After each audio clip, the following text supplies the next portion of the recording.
एवं मैं अग्रिम शुभ समाचार हेतु व्याकुल हो रहा कि कोई गुप्तचर आए और हमें बताए कि पांडव वनवास में कहां भटक रहे हैं और उनकी क्या दशा है।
ये है पवित्र कामयक वन।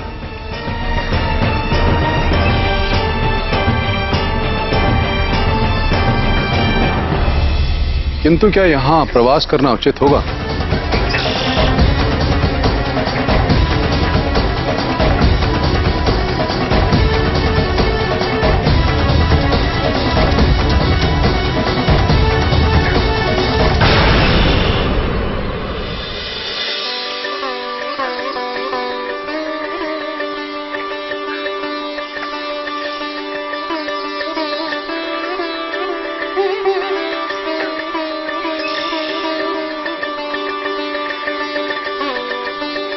अद्भुत, अद्वितीय, अकल्पनीय, अति सुंदर।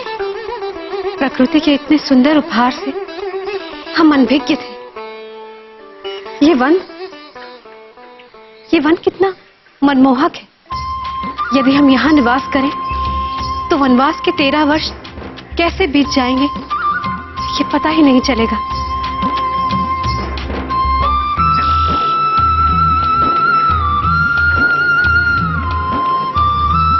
धर्मराज, हम सबको यही प्रवास करना चाहिए। देखिए ना, कितना सुंदर वन है एवं कितना शांत है।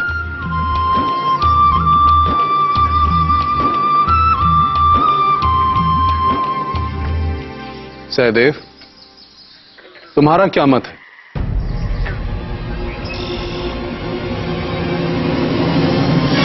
क्या यहां रहना उचित होगा? क्या हम इस कामक्य वन में प्रवास कर सकते हैं?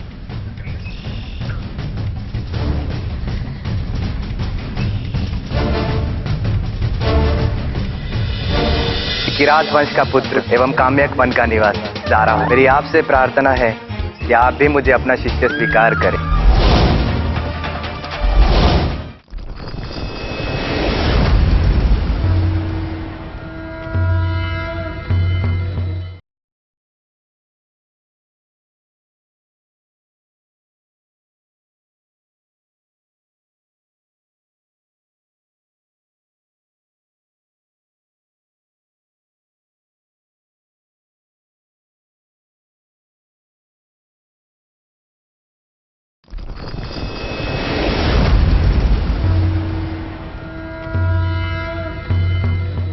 क्या यहां रहना उचित होगा?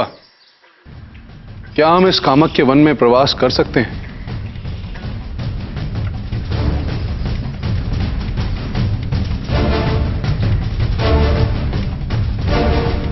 ये काम्यक वन प्रवास करने के लिए सर्वोत्तम है।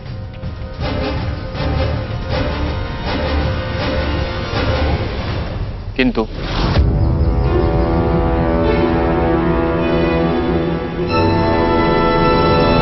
भ्राताश्री, हमारा यहां प्रवास करना उचित नहीं होगा,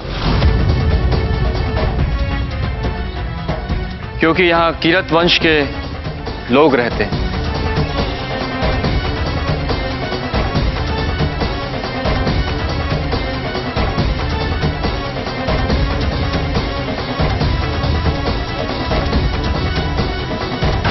अनुज सहदेव, यहां किरत वंश के लोग रहते हैं, किंतु उसका हमारे यहां प्रवास करने ना करने से क्या संबंध है? हम अपना परिवार त्याग कर यहां आए।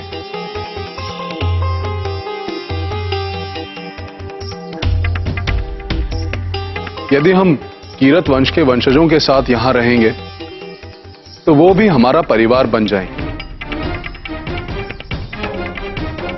एवं इस प्रकार हमारा परिवार वियोग कुछ कम हो जाएगा।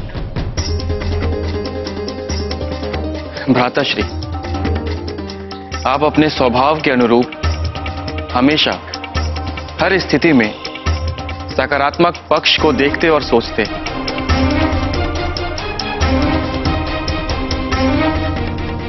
किंतु ये विषय उतना सरल नहीं।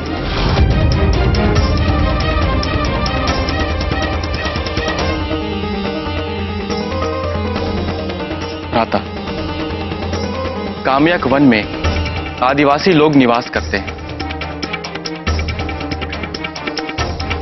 ये वही आदिवासी समुदाय है कीर्तों का, जिनके भय से ऋषि मुनि काम्यक वन में तपस्या करने से डरते हैं।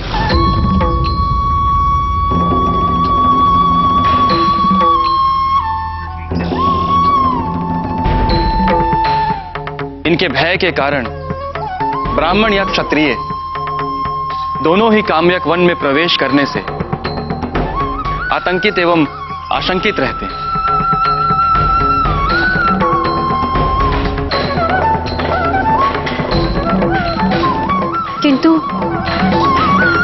किंतु किरातों को क्षत्रिय एवं ब्राह्मणों से क्या द्वेष है? क्या कारण है इसका?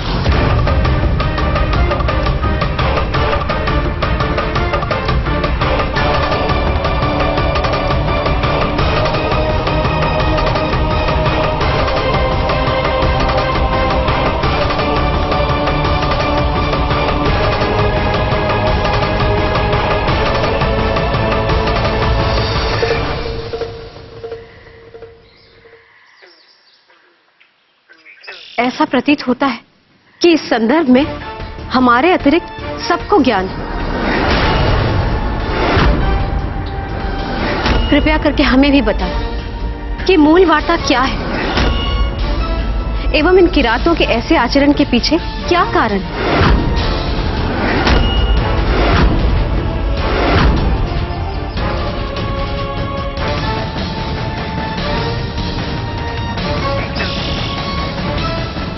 ब्राह्मण एवं क्षत्रियों के प्रति किरात समुदाय के मन में जो तीव्र द्वेष है, उसकी नींव वर्षों पहले हमारे गुरुकुल में पड़ी थी। गुरुकुल में?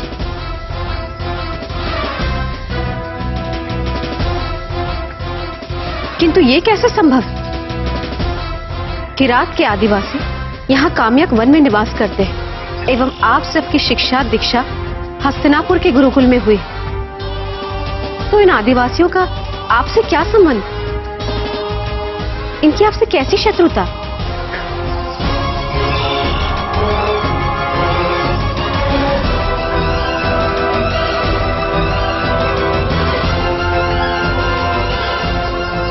हम पांडव भाई एवं कौरव पुत्र गुरु द्रोण के आश्रम में शिक्षा ग्रहण करने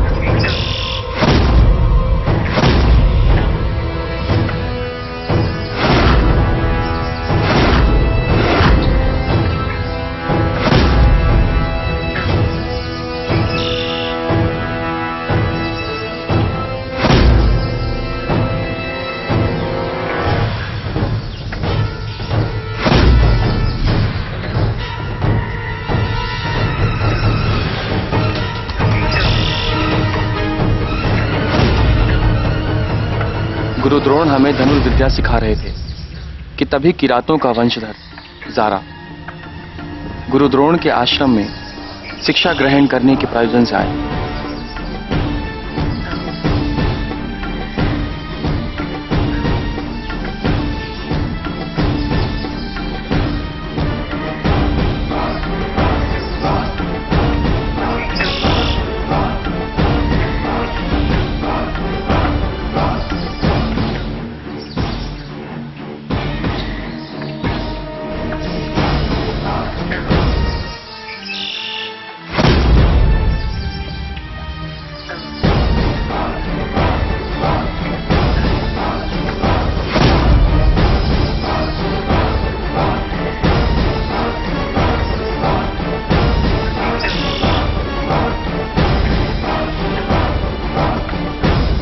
गुरुदेव,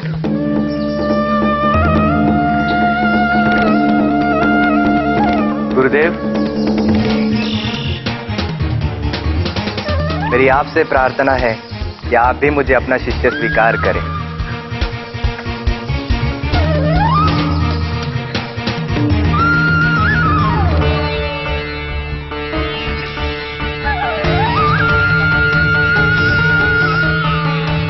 इस आश्रम में स्थान दे, मैं आपसे शिक्षा प्राप्त करना चाहता हूं। सर्वप्रथम अपना परिचय दो बालक। मैं किरात वंश का पुत्र एवं काम्यक वन का निवासी जारा हूं।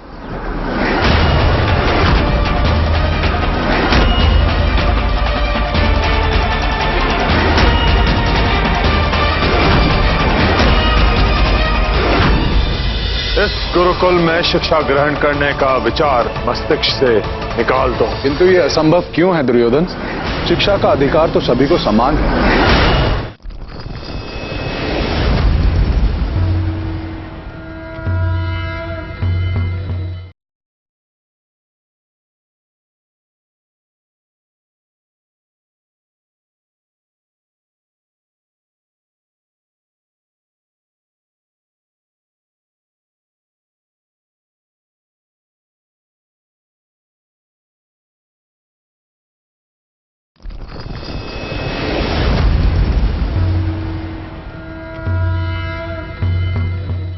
गुरुदेव,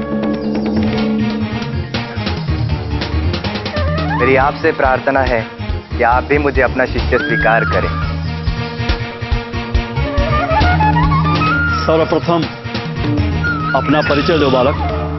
मैं किरात वंश का पुत्र एवं काम्यक वन का निवासी जारा हूं।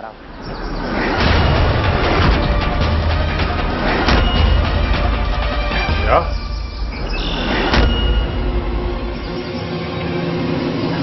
तुम्हारा इतना दुस्साहस, एक आदिवासी होकर हमारे गुरुकुल में पग रखने का साहस कैसे किया तुमने?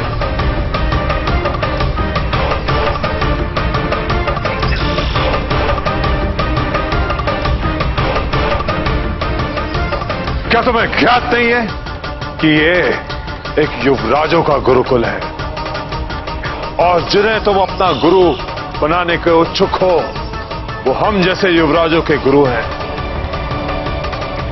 चले जाओ, जो तुम चाहते हो वो असंभव। इस गुरुकुल में शिक्षा ग्रहण करने का विचार अपने मस्तिष्क से निकाल दो। किंतु ये असंभव क्यों है दुर्योधन?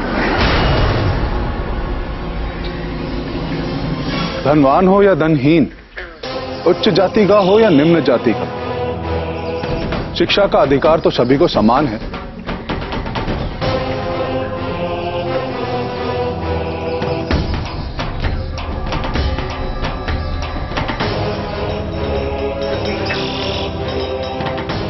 हम ये नहीं कह रहे हैं कि इसे शिक्षा प्राप्त करने का अधिकार नहीं है, किंतु हां, हम ये अवश्य कह रहे हैं कि इसे इस गुरुकुल में शिक्षा नहीं मिलनी चाहिए हमारे मध्य। ये हमारे गुरुकुल में शिक्षा प्राप्त नहीं कर सकता।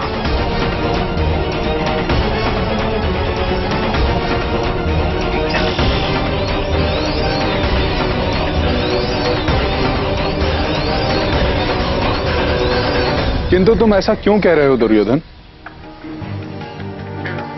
यदि ज़ारा ने हमारे साथ यहां गुरुकुल में शिक्षा ग्रहण कर भी ली तो उससे तुम्हें क्या आपत्ति है? आपत्ति है। हम ये स्पष्ट रूप से कह रहे हैं कि ये आदिवासी हम युवराजों के मध्य इस गुरुकुल में शिक्षा प्राप्त नहीं कर सकते।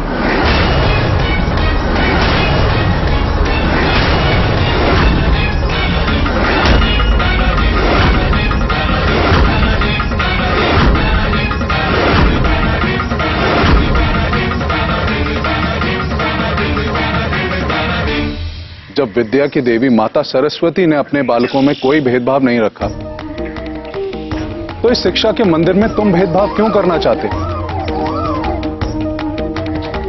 भगवान ने सभी को समान बनाया है। ये भेदभाव आदमी ने स्वयं उत्पन्न किए हैं। जाति भेद को शिक्षा के पवित्र स्थान पर घसीटना शिक्षा का अपमान होगा।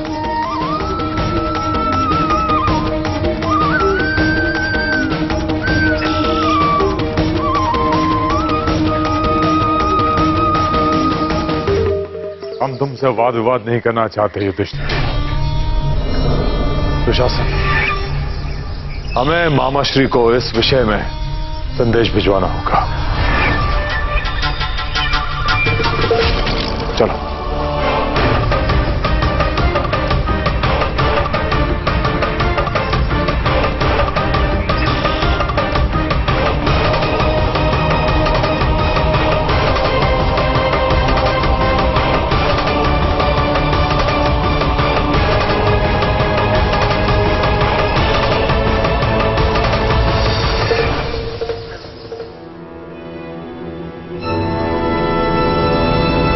गुरुदेव,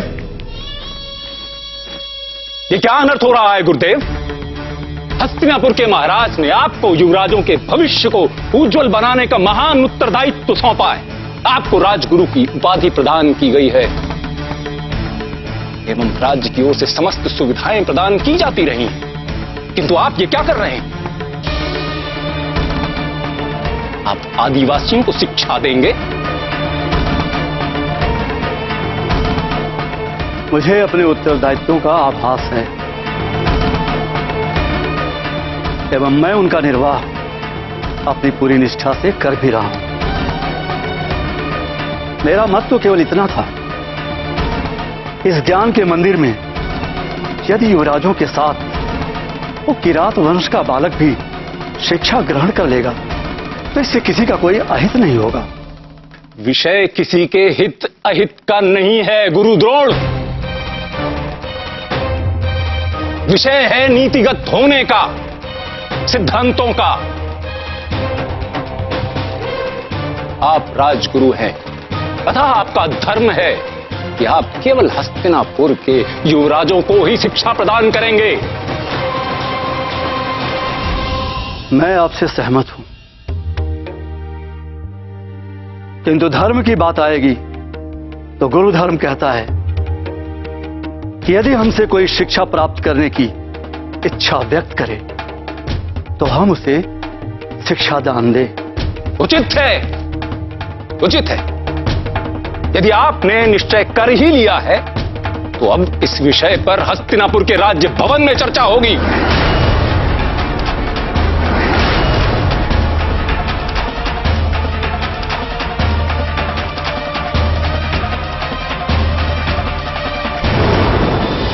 छल किया है आपने, हम सभी को अंधकार में रखा है। जिस हस्तिनापुर ने आपको मान, सम्मान, पद सब कुछ दिया, उसी के साथ षड्यंत्र किया है आपने। किस आधार पे मुझ पे इतना बड़ा आरोप लगा रहे हैं? हम जो भी कह रहे हैं स्वयं के नेत्रों से जो देखा उसी के आधार पर कह रहे हैं। हमारे मना करने के पश्चात भी आपने उस किरात वंश के बालक को धनुर्विद्या की शिक्षा दी।